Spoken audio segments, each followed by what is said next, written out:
TNPSC group 4 2024 182 answer பார்த்தீங்க அப்படின்னா option C. 182 answer பார்த்தீங்க அப்படின்னா ஆப்ஷன் ஏ. அதாவது தமிழ்லையும் இங்கிலீஷ்லேயும் வந்து பார்த்தீங்கன்னா ஆப்ஷன் ஏ தான். 183 ஆன்சர் பார்த்தீங்க அப்படின்னா ஆப்ஷன் பி. 184 ஆன்சர் பார்த்தீங்க அப்படின்னா ஆப்ஷன் சி. நான் இங்கிலீஷில் கொடுத்துருக்கிறேன், தமிழ்லேயே வந்து அதே ஆப்ஷன் சி தான் வரும். நீங்கள் அதை படி நீங்கள் பார்த்துக்குங்க. 185 ஆன்சர் 185 ஆன்சர் பார்த்தீங்க அப்படின்னா ஆப்ஷன் சி.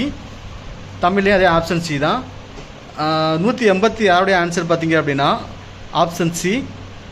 187 ஆன்சர் பார்த்தீங்க அப்படின்னா ஆப்ஷன் சி. 188 ஆன்சர் பார்த்தீங்க அப்படின்னா ஆப்ஷன் ஏ. 189 ஆன்சர் பார்த்தீங்க அப்படின்னா ஆப்ஷன் ஏ தான். 190 ஆன்சர் பார்த்தீங்க அப்படின்னாலும் ஆன்சர் ஏ தான். ஸோ ரிமைனிங் 10 கொஸ்டின் வந்து நான் போட்டேன். பேலன்ஸ் உள்ள கொஸ்டின்ஸ்க்கு எல்லாத்துக்குமே வந்து நான் ஆன்சர் போடுறேன். நம்ம சேனலை கண்டினியூவாக வந்து ஃபாலோ பண்ணுங்கள்.